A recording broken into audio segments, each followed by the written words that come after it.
Eu frequentei aqui na região. Eu já sou assíduo frequentador da Seara Espírita desde que eu nasci, né? Nasci num lar espírita. E aí muito me chama a atenção o ensinamento, os esclarecimentos que o Espiritismo traz para a nossa vida. E quando eu frequentei a casa aqui, um momento difícil da minha vida, também foi aqui acolhido, retornar aqui hoje para conversar sobre um assunto delicado, que é a reencarnação, e outro não tão bom, mas também importante, que é o aborto, mostrando para a gente a necessidade do perdão. Foi aqui também que eu comecei a minha prática em conversar, em fazer palestra, com a nossa amiga que me convidou uma vez para fazer palestra para as assistidas do sábado, né? E hoje eu estou aqui de volta. Muito obrigado pelo convite a todos dessa casa que é tão acolhedora. Eu sou ginecologista obstetra há 25 anos, e sempre lidei com esse tema, aborto, né? Com algumas pacientes minhas, algumas pacientes de plantão. E a gente, na obra espírita, a gente não pode ficar parado, né? A gente vai conversar bastante aqui. O plano espiritual nunca está em repouso. Os agentes espirituais estão sempre atuando, sempre tentando nos ajudar, nos mostrar o melhor caminho. E a gente, trabalhador da Seara Espírita, a gente não pode ficar atrás, a gente tem que estar fazendo alguma coisa, né? E há um tempo atrás, uma incentivadora lá da Casa do Caminho, a Marisa, que é responsável pelos cursos lá da casa, me fez uma solicitação. Falou: Carlos, você podia falar sobre aborto? Eu falei: opa, aborto é tranquilo, é uma área que eu entendo, só que na visão espírita. Aí eu falei: vamos com calma, vamos reler, procurar, para eu poder melhorar o entendimento. Foi muito válido para mim, para eu melhorar a visão que eu tinha em relação a esse tema. E aí eu procurei em alguns livros buscar algumas passagens para a gente tentar trazer aqui para a discussão, para a gente levar esse pensamento para casa, da importância, da grandeza que é perdoar. Então eu fui vendo os detalhes da reencarnação e os detalhes de como acontece o abortamento, e aí cheguei à conclusão que realmente o perdão abre o nosso caminho, abre a nossa visão do mundo, dos problemas que a gente enfrenta. E se a gente conseguir praticar esse ato sublime que é perdoar, realmente a nossa vida funciona. E aí, para começar esse bate-papo,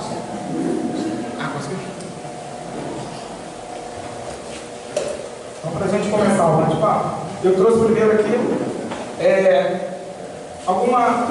algumas informações sobre o perdão. Então, busquei no livro Lições da Vida, que foi editado pelo irmão José, psicografado por Carlos Bacelli, em que ele diz o seguinte: quem não perdoa o ofensor está mais vinculado a ele do que imagina. Então a gente às vezes pensa assim: fulano me fez uma maldade, então não quero saber dele, não perdoa, não quero saber dele, mas eu guardo raiva dele. Então, na verdade, eu estou mais envolvido, enrolado num assalto com esse ofensor pelos laços do pensamento, porque eu estou o tempo inteiro cultivando essa raiva, esse ressentimento com alguma maldade que esse ofensor, que esse ex-amigo tenha feito para mim. Ele ainda diz no livro: somente quem perdoa libera o pensamento das algemas do ódio que forjou para si. Então, quando eu perdoo, e perdoar, lembremos, não é esquecer, mas é deixar passar. Aquilo que foi feito para mim foi ruim, machucou, certo, mas eu não preciso ficar lembrando daquilo. Deixa aquilo passar, deixa aí. Eu posso até lembrar: fulano fez essa maldade comigo um tempo atrás, mas não é para me afetar mais. E quem que define isso para a minha vida sou eu.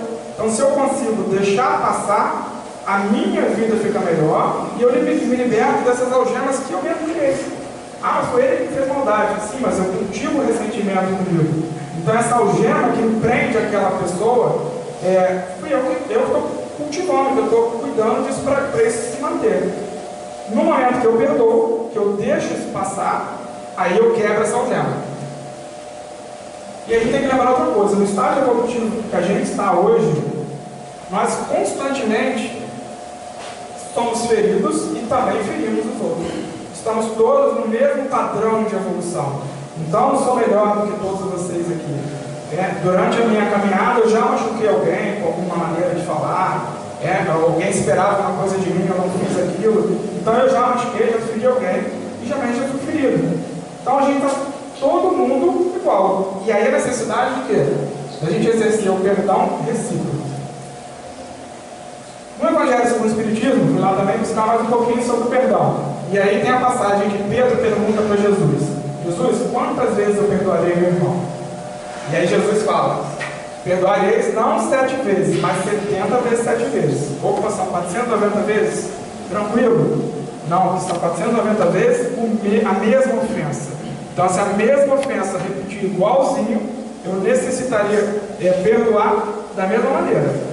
Então ele continua: perdoará ilimitadamente, perdoará cada ofensa tantas vezes quanto a que for feita. Farás, enfim, o que desejas que o Pai Celestial por ti faça. Quantas vezes nós erramos no dia a dia? A gente repete o mesmo erro, né? Ansiedade, irritação, queixa do outro. Eu repito e peço perdão. Deus me perdoe. E no dia seguinte eu repito a mesma coisa. Aí peço perdão de novo, no dia seguinte eu peço a mesma coisa. E Deus está perdoando a gente o tempo inteiro. Então a gente precisaria fazer o mesmo. É o nosso grande lema, que é fazer ao próximo que eu quero que faça comigo. Se a gente conseguir botar isso em prática, a nossa vida fica muito mais suave. Então, dentro dessa relembrada do que é o perdão, a gente vai falar agora sobre a reencarnação. E aí, para falar sobre isso, sobre esse fenômeno da reencarnação, eu fui no livro Missionários da Luz, ditado por André Luiz e psicografado pelo nosso querido Chico Xavier, buscar o caso do Segismundo. Se alguém já leu Missionários da Luz, né, pode relembrar bem esse caso. Segismundo, Adelino e Raquel formavam um trio, né, numa vida passada, que Adelino era casado com Raquel e Segismundo, num rompante de paixão, ele assassina o Adelino. E aí, o Adelino morreu, a Raquel, naquela vida passada, acabou indo parar num prostíbulo e o Segismundo se suicidou. Muito bem, foram os 3 para o plano espiritual, depois que Raquel desencarnou, e foi programado pelos auxiliares espirituais para aquele trio uma reparação desse acometimento. E Adelino e Raquel reencarnaram anteriormente e tudo foi combinado na espiritualidade que eles receberiam Segismundo como segundo filho deles. Então, na atualidade, né, que foi escrito essa história, que foi contada essa história, Adelino e Raquel já estavam encarnados, já tinham um filho mais velho, estava se aproximando o momento da reencarnação de Segismundo, que era o inimigo do passado do Adelino. E aí, o plano espiritual, vendo que tinha uma dificuldade disso acontecer, a gravidez não estava acontecendo em Raquel, tentou interceder. E aí, o Alexandre, que era o orientador, mostrando para o André Luiz, naquelas excursões que ele fazia, ele estava mostrando aquele caso, como é que eles tentariam resolver. Então, o Alexandre dizia o seguinte: já observei o gráfico referente ao organismo físico que o nosso amigo Segismundo vai receber no futuro, verificando de perto as imagens da moléstia do coração que ele vai sofrer na idade madura como consequência da falta cometida no passado. Então vejam aqui de primeiro momento que a espiritualidade já tinha um mapa do que ia acontecer com o Segismundo. E naquele mapa, naquele programa, já tinha mostrado ali que no futuro, na idade adulta, o Segismundo ia sofrer de uma doença cardíaca. Por quê? Porque ele assassinou o Adelino, não lembro se foi com uma espadada ou com um tiro, no coração. Então, na vida futura dele, ele padeceria de uma doença cardíaca. As provas de resgate legítimo, continua Alexandre, inclinam a alma encarnada a situações difíceis na recapitulação das experiências. Todavia, não obriga a gente a novas quedas espirituais quando a gente dispõe de verdadeira boa vontade no trabalho da elevação. A justiça divina nunca foi exercida sem amor. Então o que ele estava dizendo? Não é porque ele matou, feriu o coração, que ele vai morrer do coração, né? Vai levar um tiro também. Ele teria que responder aquela falta dele. E essa resposta viria na forma de uma doença cardíaca. Mas dependendo do comportamento do Segismundo ao longo da sua caminhada, ele poderia ter amenizado esse pagamento. Tudo dependeria de como é que ele ia se comportar nessa vida que estava para acontecer. Porém, a aproximação do espírito de Segismundo ao Adelino, que seria o pai dele, estava provocando uma confusão nos dois. O Segismundo ficava muito angustiado, porque ele estava chegando perto daquele que ele estava devendo, ele tinha uma falta muito grande. E o Adelino, nos sonhos dele, tinha pesadelos, de que uma pessoa tentava falar com ele, mas ele sentia medo dessa pessoa, ele se sentia sendo assassinado de novo por essa pessoa, e aquela sensação dele de desconforto estava produzindo o quê? Alterações nas células do corpo dele, Adelino. Então, os espermatozoides, que são as células que vão encontrar o óvulo e gerar a gravidez do Adelino, estavam sofrendo alterações na sua carga energética e até na sua carga genética. Então, aquele pensamento de medo do Adelino, e associado a isso, ele começou a se comportar de modo estranho, começou a beber mais, começou a fumar mais, não ficava em casa, apesar de ter a esposa e o filho mais velho lá. Esse comportamento dele prejudicava as próprias células dele. E aí ele não conseguia engravidar a Raquel, que estava na programação. E aí a equipe espiritual, que responsável por aquele caso, resolveu interceder de um modo mais intenso para convencer ao Segismundo a reencarnar e principalmente a convencer o Adelino a aceitar a chegada daquele antigo inimigo dele. Então ele diz, continuado, o pensamento do Adelino destruía a substância hereditária, intoxicando a cromatina do espermatozoide. Pela disposição lamentável da vida dele, as células estavam aniquilando os espermatozoides. Então, às vezes, a gente vê um casal que não consegue engravidar por conta desses débitos, desses problemas, o espírito está para reencarnar na sua família. Então, o comportamento ruim daquele que será o pai pode prejudicar as próprias células do corpo dele. Se a gente conseguir modificar o Adelino, dizia o Alexandre, então ele modificando a sua posição íntima, daqui para frente ele vai emitir forças magnéticas protetoras destinadas a esses elementos da procriação. Então, quando a gente muda a nossa disposição íntima, a gente permite que essas células fiquem melhores. Isso acontece não só na reencarnação, mas nas nossas doenças. Eu até hoje acredito que toda doença sempre começa aqui. Tá? Toda doença, eu tive uma pneumonia, eu tive um cálculo renal, eu tive câncer, começou primeiro aqui. O corpo humano é muito perfeito, ele funciona de um modo muito sincrônico, muito harmônico. E quando o nosso pensamento está ruim, a nossa disposição íntima está ruim, eu sou uma pessoa reclamona, eu sou uma pessoa que não perdoa, sou uma pessoa vingativa, eu mando energia para minhas células que elas ficam alteradas. E aí o equilíbrio do organismo vai para o brejo. E aí isso prejudicava aqui, nesse caso, a facilitação de acontecer a gravidez. E aí o Alexandre complementa da seguinte maneira, quando a gente ensina em toda parte a necessidade da prática do amor, a gente não está procedendo obediente a meros princípios de essência religiosa, mas atendendo a imperativos reais da própria vida. Eu achei isso aqui interessantíssimo. A gente fala, tem que praticar o amor, não é somente por cunho religioso, por ser bom praticar o amor, mas até para a fluidez da vida. A gente precisa ter o amor dentro da gente, a gente precisa espalhar isso, a gente precisa colocar no nosso organismo, para fora da gente. Quanto mais gente a gente contagiar com amor, melhor, porque aí permite que a evolução da vida continue.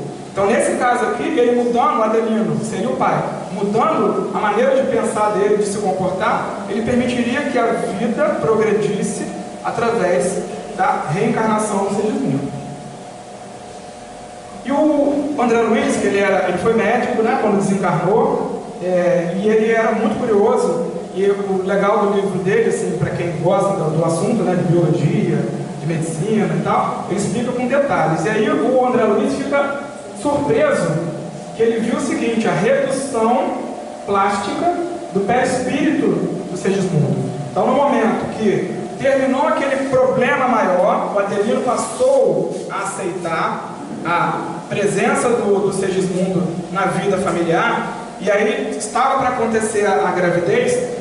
O plano espiritual, tem engenheiros que participam disso, reduzem o tamanho do perispírito daquele espírito que vai reencarnar a um ponto bem pequeno, para que esse perispírito consiga se colar ao corpinho que está sendo formado no útero da mãe. Então aqui a equipe espiritual conseguiu, através de conversa durante o sono, né, que o contato entre Adelino e Segismundo fosse mais tranquilo. E aí Adelino falou: então tudo bem, eu aceito. E o Segismundo perdeu o medo de vir.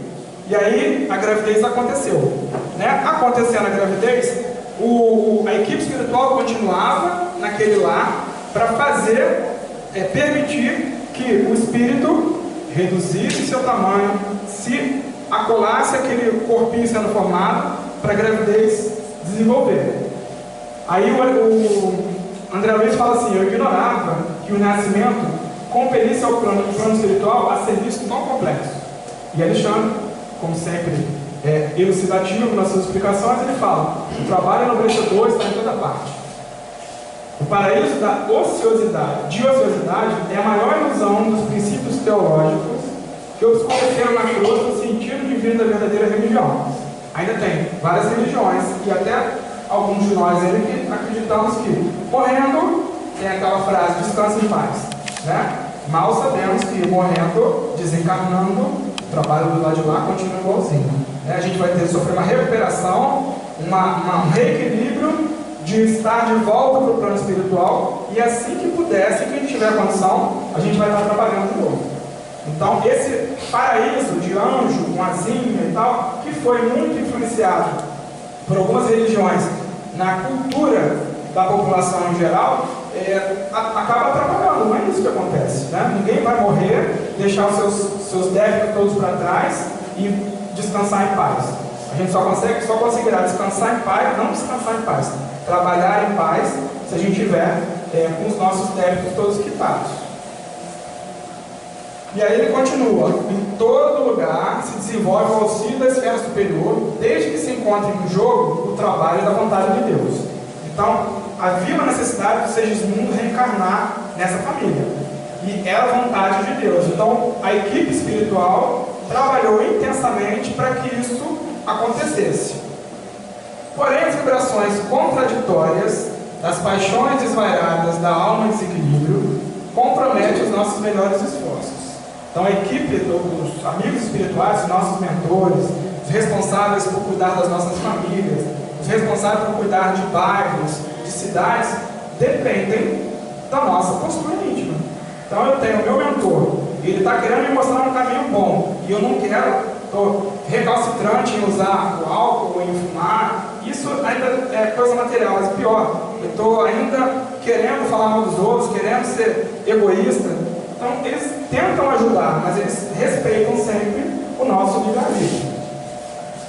Então, muitas vezes, esses espíritos amigos têm que lutar contra entidades monstruosas, dominadoras do círculo de vida dos homens e das mulheres, que, imprevidentemente, escolhem o perigoso caminho da perturbação emocional, onde tais entidades ignorantes e desequilibradas transitam. Então, nós escolhemos um caminho tortuoso, a gente vai atrair para perto da gente amigos ou inimigos, amigos não, mas espíritos no mesmo padrão vibratório. Então, se eu sou usuário de droga, vai estar junto de mim espíritos que gostam da droga, né? Se eu sou usuário de álcool, vão estar próximo de mim espíritos que gostam do álcool. Então, dependendo da minha postura, do meu pensamento, do meu padrão vibratório, eu vou atrair aqueles que pensam parecido comigo. E aí, para a espiritualidade, às vezes é difícil, né? Ter que agir na própria pessoa e também em todos os espíritos obsessores ou só aproveitadores daquele momento, para tentar modificar o padrão de vibração daquela pessoa. Ainda dentro do livro Missionários da Luz, o André Luiz diz o seguinte, conclui o seguinte, ó, começaram a compreender a procedência de certos fenômenos teratológicos e determinadas moléstias congênitas que no mundo confrangem o coração. Era questão de provas retificadoras e necessárias. Então, várias malformações que algumas pessoas nascem, sem perna, sem braço, com paralisia cerebral, na verdade, são resultados de posturas erradas dos pais, pai e mãe. Por exemplo, uma cena muito feia que eu acho por ser obstetra, uma grávida fumando, uma grávida bebendo, usando álcool, feio demais, né? Mas acontece. Então isso facilita o aparecimento de malformações, além da necessidade de programação. Tem gente que precisa passar por aquele evento. Então a espiritualidade até junta um espírito que precisa resgatar por um problema de malformação com um casal que está se comportando de maneira inapropriada para receber aquele ser. Todo plano traçado na esfera superior tem por objetivo fundamental o bem e a ascensão. E toda alma que reencarna no círculo da crosta, ainda que se encontre em condições aparentemente desesperadoras, sempre aqui, ó, faltou sempre, mas tem recursos para melhorar. Estou sempre atrás, desculpa, na frente. Por mais desesperadora que seja a minha situação, o meu problema, a gente sempre acha que o nosso problema é muito grande, né? Eu estou deprimido, eu estou com falta de dinheiro, estou sem emprego, está demais, está desesperador. Mas lembre-se sempre disso, a gente constantemente é auxiliado pelo plano espiritual, desde que a gente se coloque receptivo a isso. Se eu me proponho a receber a ajuda de Deus, receber a ajuda do meu mentor, ela vem. Nem sempre do modo que a gente quer, às vezes. Eu quero rápido um resultado. Mas todo acontecimento na nossa vida serve para aprendizado. Então, tudo que me acontece, eu preciso aproveitar como aprendizado do que, como deve ser a vida, e lembrar sempre disso. A gente está sempre sendo ajudado, né? Isso aqui, a gente trouxe aqui para mostrar para vocês uma reencarnação. O processo de reencarnação, como houve a interferência do plano espiritual. E isso acontece diariamente na nossa vida. E aqui ó, uma figura do livro Nosso Lar, em que mostra o centro de planejamento reencarnatório, com computadores, com planilhas, com programações, mapa genético. Tudo que nós temos hoje aqui na Terra, né, é cópia do que tem no plano espiritual. Então, os desenvolvedores de celular, de computador, eles viram já no plano espiritual, reencarnaram, e aí através de intuição, de sonho, são conduzidos a produzir esses aparelhos aqui na Terra. Então, outro dia teve uma colega no curso lá da casa para mim, falou assim, eu não sabia que o plano espiritual é igual aqui. Eu falei, não, ao contrário, a gente aqui é uma cópia do plano espiritual. Então, lá no nosso lar já tem um centro de planejamento de reencarnação, com toda essa tecnologia utilizada pelos espíritos. E isso tem chegado para a gente ao longo do tempo. Aí, continuando aqui no caso do Segismundo, o organismo da mãe, que era a Raquel, ele fornecerá todo o alimento para a organização básica do aparelho físico, enquanto a forma, que é o perispírito, do Segismundo, vai atuar como vigoroso modelo, como se o perispírito do Segismundo fosse um imã e as células do corpo em formação fossem limalhas de ferro. Então, o modelo do corpo do Segismundo, do perispírito dele, é que atraía as células, dando o formato do rosto, do tipo de cabelo, do tamanho do braço, né? É o perispírito do espírito reencarnante que define a forma do corpo. E quem alimenta esse corpo em formação é o organismo da mãe. Aí, o André Luiz ainda, surpreso, colocou, eu não sabia que isso tudo acontecia, né? Essa redução, essa formação do corpo com tanto detalhamento. Aí o Alexandre fala, não se esqueça, André, que a reencarnação significa recomeço nos processos de evolução ou de retificação. Então toda reencarnação é mais uma chance que a gente tem de se melhorar, né? De evoluir. E ele lembrou o seguinte, nós todos nos alimentamos diariamente de formas mentais, valendo dessa capacidade que o nosso perispírito tem de absorver energias.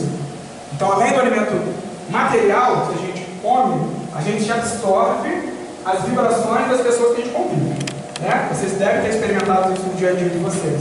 Você está no trabalho, meio desanimado, chega alguém altamente positivo, altamente otimista, você fala, nossa, que legal, chegou fulano, você se alimenta daquela energia. E o contrário também, né? Você está lá fazendo o seu trabalho, de repente, fulano chegou.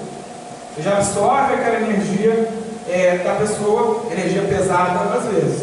Então, o Alexandre dizia, se já é difícil a gente explicar para os homens encarnados que eles se alimentam também das energias dos outros, imagina fazer entender a importância desse processo na gravidez. Então, se a gente absorve alimento mental das outras pessoas, imagina que uma mãe não interfere na vida de um feto. Então, a maneira de ser, de estar daquela grávida, realmente influencia no bem-estar do feto, né? Tanto o bem-estar físico dela, mas também para o feto. Não só em relação à placenta, cordão umbilical, mas também em energia que ela manda para o feto dela. Algumas viradas chegam para mim e falam, briguei com meu marido, fiquei muito ansiosa e tal, ele mexeu demais. Isso é verdadeiro, né? A mãe manda essa energia ruim ou essa energia de confusão para o filho dela. E o filho dela vai responder, né, geralmente se movimentando muito, ou ficando mais quietinho, e cada um responde de uma maneira diferente. Então eu trouxe esse caso aqui para a gente ilustrar a atuação do plano espiritual para que essa reencarnação acontecesse. E ela só foi possível acontecer quando o Segismundo já tinha perdoado Adelino já tinha entendido que ele precisava reencarnar. E o Adelino, que tinha sido ferido, morto pelo Segismundo, nessa atuação do plano espiritual, ele resolveu perdoar o Segismundo e permitir que ele chegasse na família dele. E através dessa vida, da experiência na carne, poderia ser desfeito todo esse problema familiar. A gente vai ver ao longo aqui da nossa conversa que as famílias são os ninhos de pessoas, muitas vezes, né, de pessoas de débito entre eles.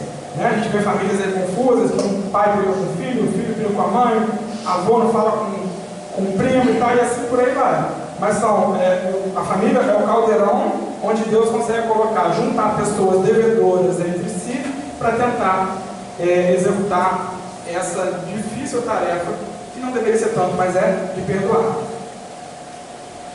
Bom, de falar sobre a reencarnação, vamos ver agora o aborto.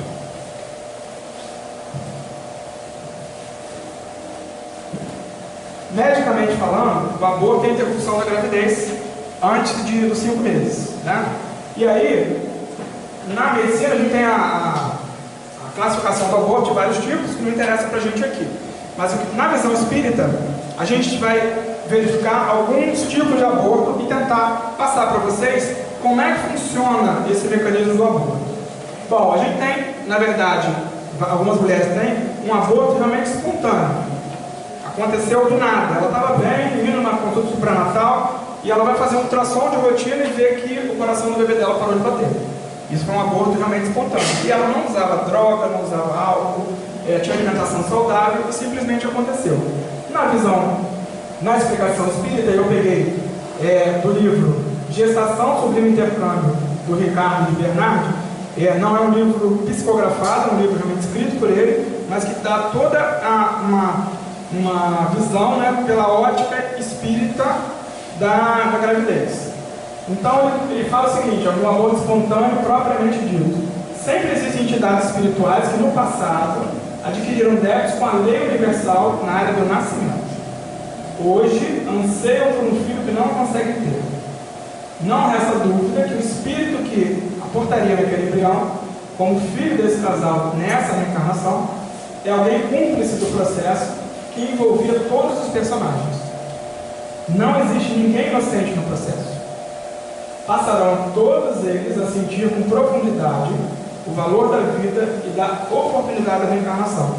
Então, a gente relembrando que lei de atração, eu vou ter junto a mim pessoas que eu tenho débito lá do passado, né? E pessoas que vibram no mesmo ou no mesmo erro, ou na mesma conquista.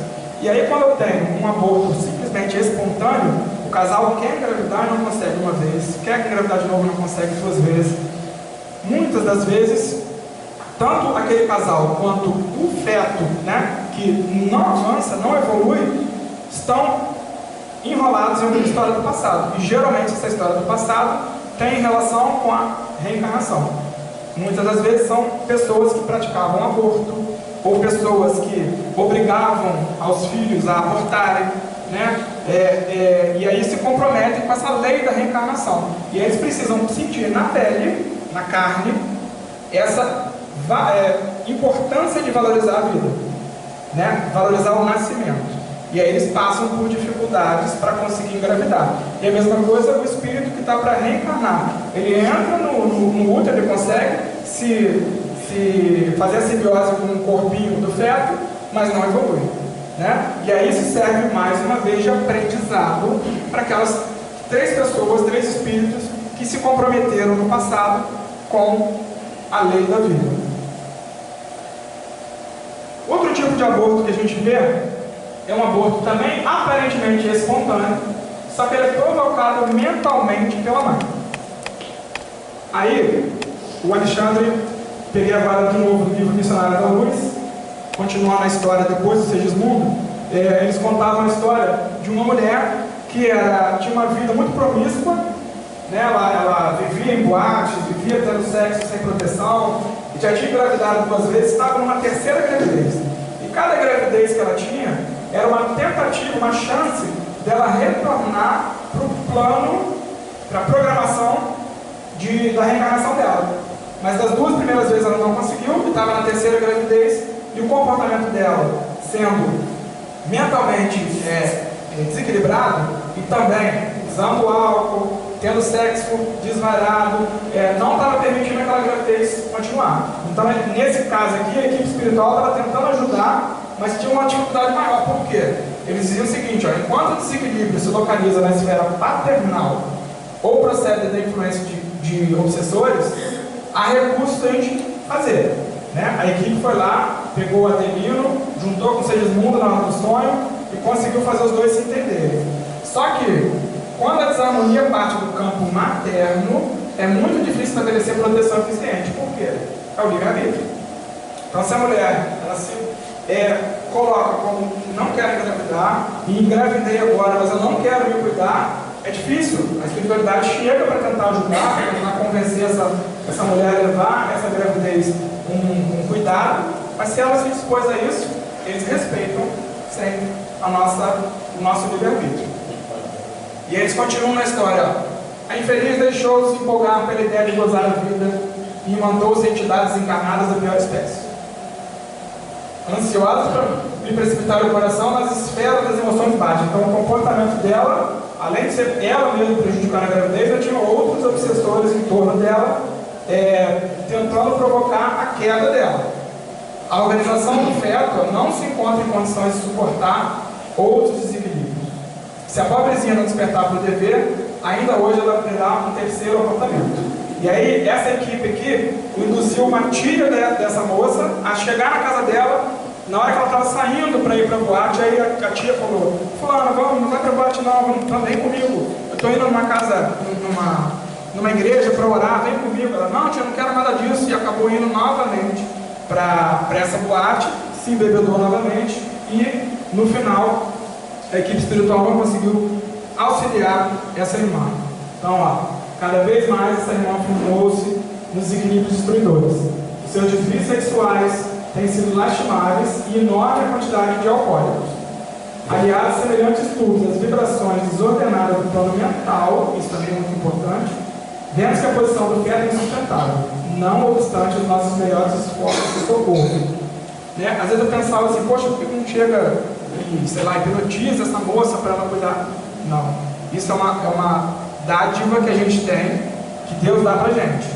O livre-arbítrio. A gente tem a livre escolha do nosso caminho. Só que a gente tem que lembrar que a gente tem responsabilidade sobre qualquer escolha. Então, se essa moça engravidou, ela tinha uma chance de mudar de vida, né? Até de melhorar a sua qualidade espiritual, emocional, mas ela não quis aproveitar. Então foi uma escolha dela e a espiritualidade não conseguia interferir de modo mais eficaz. Outro tipo de aborto é o que é aparentemente espontâneo, mas é provocado pelo espírito reencarnante. Aqui é o contrário agora, a mulher quer ser mãe, mas o espírito não quer. Não consegue, ele não se entrega àquele momento de reencarnar. Então a gente acha aqui muito triste quando morre alguém. A gente fica triste, chora. O velório sempre é um momento de tristeza. A reencarnação é o lado inverso da moeda. Os espíritos que estão vindo também têm angústia em reencarnar, em passar de novo pelas experiências encarnadas. E aí, o momento que isso está para acontecer é difícil para vários deles, e alguns deles não aceitam e comprometem a gravidez a ponto de não evoluir adequadamente. Então aqui, eu já tinha falado lá atrás, a ligação familiar frequentemente é o palco dos reajustes do passado. Quando a gente tem esquecimento do passado, do que eu fiz de mal para o outro, eu sou colocado frente a frente com esse outro, dentro da minha família, existe laço de amor material ali, amor de mãe pelo filho, do pai pelo filho, da mulher pelo homem. Então essa tentativa da gente passar por cima de dificuldades, de débitos passados, é muito eficaz no núcleo familiar. Só que muitas das vezes a gente acaba não conseguindo avançar nisso aí. E aí brigamos com os nossos familiares, paramos de falar com o irmão, um pai que briga com expulsa o filho de casa, às vezes a gente vê isso no nosso dia a dia. E a gente precisa abrir os nossos olhos e dar uma conferida na nossa família. Tem tumulto? Tem, todas as famílias têm tumulto. Mas eu tenho que lembrar isso. A minha família é uma chance que eu tenho de resgatar débitos com os meus, de quem eu estou devendo. Então, se eu aproveitar essa família, esse contato mais próximo, e passar por cima disso, exercer o perdão do que eu fiz pelo outro e do outro que o outro fez por mim, aí a vida flui melhor. Então aqui, vínculos pretéritos de desafetos que necessitam se perdoar, encontram na anestesia do pretérito a condição predisponente para a cirurgia psíquica que eliminará o abscesso do ódio. Que legal. A espiritualidade, Deus permite que a gente esqueça do passado, então a gente fica anestesiado com o que aconteceu, e aí eu tenho força para fazer uma cirurgia psíquica de tirar o ódio do meu coração. Então eu tiro o ódio do meu devedor, porque agora ele é meu irmão de carne, ele é meu primo de carne, ele é meu filho, e aí eu consigo, esquecido de todo aquele passado, fazer essa cirurgia em mim, Não queiramos fazer cirurgia no outro. Não. A gente tem que fazer a nossa cirurgia em nós mesmos. Somente a gente só consegue mudar a gente mesmo.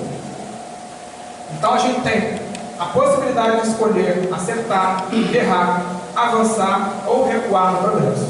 Nos faculta o ensejo de decidir. Decidir, porém, arcando com o peso das consequências. Então esse espírito aqui, era para vir, mas ele não quer. Tudo bem, não quer vir?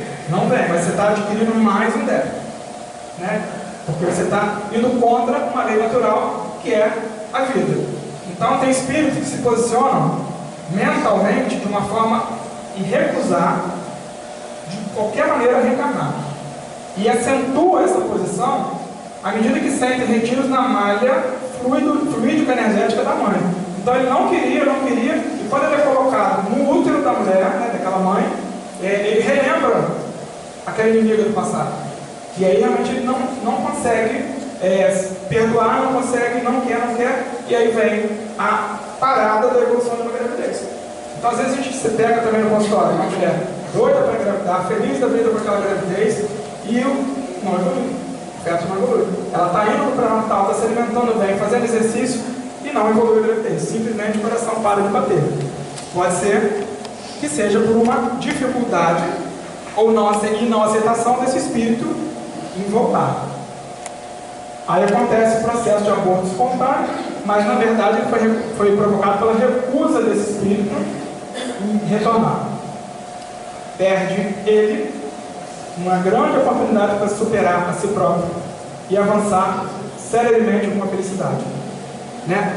Isso é uma visão que eu, ao longo da minha vida, eu também fui adquirindo, e acho isso, eu gosto de passar sempre para frente isso, que para mim a vida é uma grande escola, né? E a gente pode aproveitar essa escola e passar de ano, ou ficar repetindo. A escolha vai ser minha. Mas eu não estou encarnado, então vou aproveitar essa vida para melhorar. A gente precisa aprender alguma coisa diferente, evoluir, né? Ir para frente. A gente tem, às vezes, acompanha reuniões mediúnicas, né? Que vem espíritos desequilibrados e aí estão lá presos no ódio do passado, ficam patinando para lá, para cá e não evoluem. Então, vamos deixar a coisa para trás, passado acabou, vamos evoluir, aproveitar a vida para aprender alguma coisa, aproveitar essa escola que é necessária. Todos nós precisamos passar por essa fase, né, várias vezes encarnados, para ir tirando os nossos defeitos e ir adquirindo coisas boas. Algumas mulheres que têm fetos com malformação, por exemplo, fetos sem o cérebro, feto com o peito, né, o tórax aberto, o abdômen aberto, faltando os 2 braços e tal, optam por interromper a gravidez. Então seria um aborto por doença congênita. A grande questão aqui é compreender, perante a lei universal, o motivo por qual o pai e a mãe receberão no seu ninho doméstico um ser deficiente físico. Por quê? Está vindo na minha família. Muitos pais solicitam essa oportunidade para poder auxiliar alguém que necessitava passar por essa experiência de deficiência. Outros vai se suceder em virtude dos débitos comuns e que se envolveram com aquele que agora retorna no seu convívio com o seu filho. Então, de novo, eu estou grávida, eu sou um casal, estamos grávidos, mas veio um filho com um defeito congênito, grave, não tem cérebro. Então, o que ele veio para mim? Deus olhou para mim e falou: ó, você vai ter um filho com doença congênita? Não. Provavelmente eu preciso passar por aquilo, ou o espírito que está vindo. E aí, eu e minha mulher, a gente se propôs a receber esse espírito nessa condição, né? Então sempre tem relacionamento de necessidade, a gente precisa passar por aquilo. E aí, qual a melhor postura aqui, quando a mulher é engravida de um feto com um grande defeito genético? Aceitação do fato. Por quê? A expulsão da entidade reencarnante vai determinar o agravamento dos débitos. Então, eu me propus a receber alguém com defeito, ou esse alguém com defeito precisava passar por aquilo, né? Nós 3, ou nós 4, às vezes, nós 5, dependendo se a gravidez for de gemelar, trigemelar, precisava passar por aquilo. A gente expulsa aquele feto. Então, algumas mulheres, às vezes, chegam para a gente, obstetra, e falam: doutor, o bebê está com anencefalia, não tem cérebro. Eu quero interromper minha gravidez. Eu falo para ela: é seu direito, você pode buscar a lei para conseguir interromper a gravidez. Mas eu acho que não tem uma vantagem muito grande. E aí eu tento dar um pouquinho do meu conhecimento do Espiritismo, dizer para ela assim: por que a gente não deixa Deus resolver isso? Né? A sua gravidez não é a melhor? Não, você poderia ter um feto perfeito, um filho perfeito. Mas Deus mandou para você essa criança. Então vamos tentar deixar evoluir. De repente, daqui a um mês ou 2 meses, para de bater o coração desse seu filho. Ou ele vai nascer e pode ser que desencarne rapidamente, ou pode ser que não. A gente não sabe o que vai acontecer no futuro. Mas a gente decidir tirar esse feto, matar ele ou não, é muito pesado. Então, além dessa tristeza que você está agora, que seu feto está com um problemão, você vai ter uma tristeza de ter tirado a vida do seu filho. Então, vamos tentar deixar Deus resolver isso. Algumas se convencem, outras não. Também está no direito dela, está no livre-arbítrio. Ela vai, entra no Ministério Público, pede para o juiz avaliar, e o juiz determina que aquela gravidez é para ser interrompida. Só que o que acontece? Ela adquire um débito novo, né? Ela adquire mais um problema com a lei da reencarnação. Aqui um tema polêmico, a gente já está se aproximando do fim, que só esse tema aqui daria uma palestra inteira. É um tema que é duro para a gente conversar, né? Que é o estupro. O estupro é um problemão na nossa sociedade. É um crime hediondo, né? Que tem uma conotação ruim de diferença de força entre o estuprador e a vítima, né? E assim, a chance de defesa é pequena, e as consequências desse ato são muito ruins, né? A parte psicológica de quem é vítima de um estupro fica afetada provavelmente o resto daquela reencarnação. E aí, dentro da visão espírita, o que a gente conseguiu pegar no mesmo livro, A Gestação Sublime Intercâmbio? Cada um de nós, ao reencarnar, traz o nosso passado impresso no nosso perispírito. Tudo que eu fiz, eu trago comigo.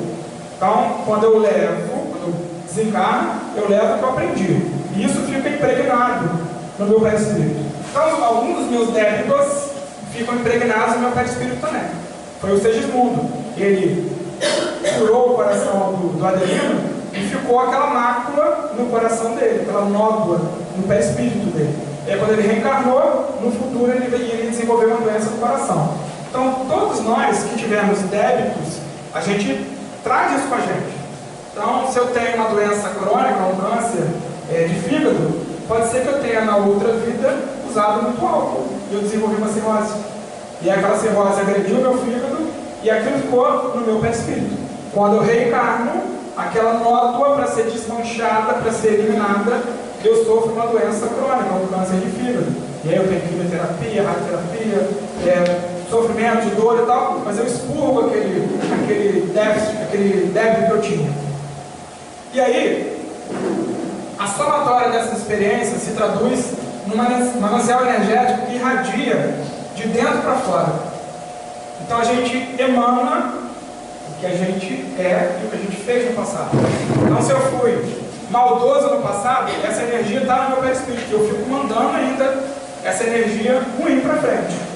Com a minha vida, eu posso filtrar isso aí e tirar a maldade que eu fiz. Mas eu emano o tempo inteiro o que eu fiz lá atrás.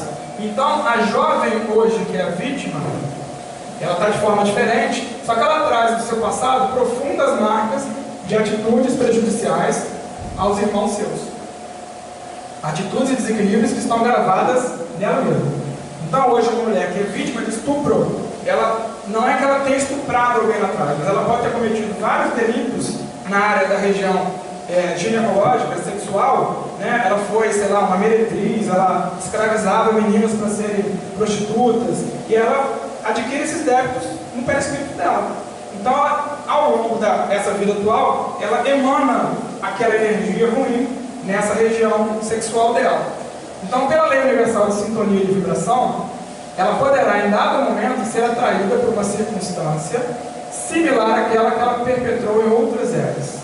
Não existe fatalidade, lembremos disso também. Às vezes eu passei por uma rua escura e nada me aconteceu. Passei por aquela mesma rua escura no outro dia e fui assaltado. Fatalidade? Não. Tinha necessidade de eu passar por aquilo.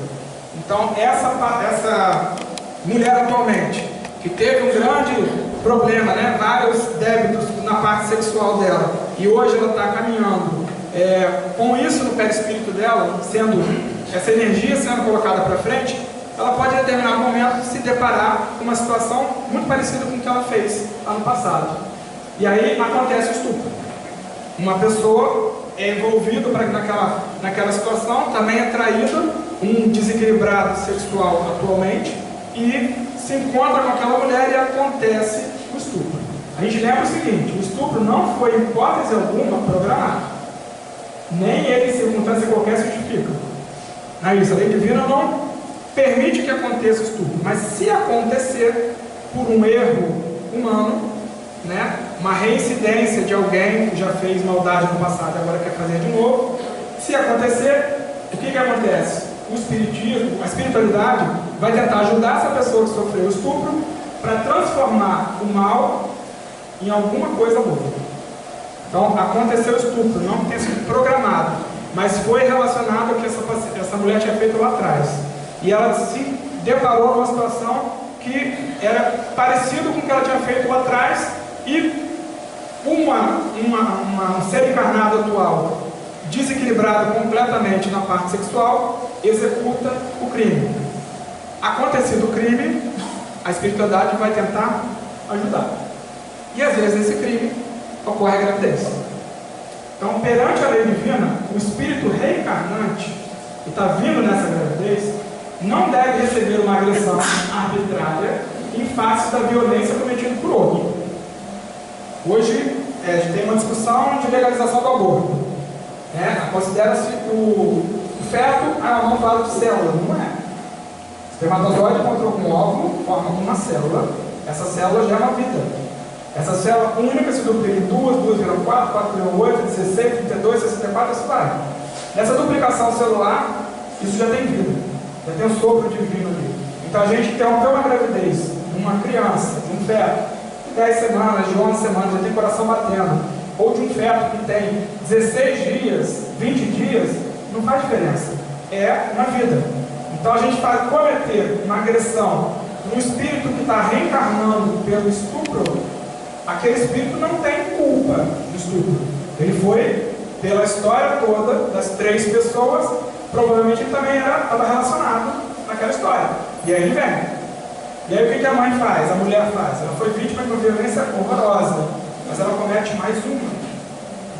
Ela tira aquela criança. Como é que a gente vai garantir que aquela criança que viria não seria lá, daqui a 15 anos, 20 anos, uma pessoa que ajudaria ela a não se suicidar?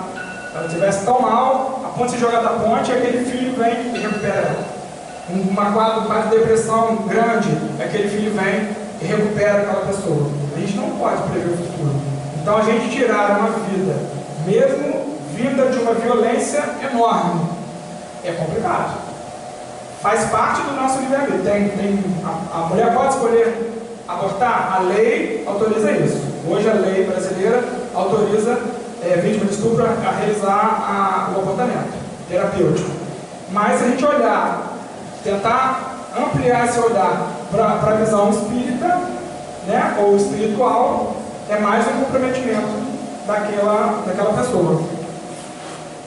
Então, o aborto provocado gera frequentemente profundos traumas em todos os envolvidos que se exacerbam a dolorosa situação kármica dessa constelação familiar.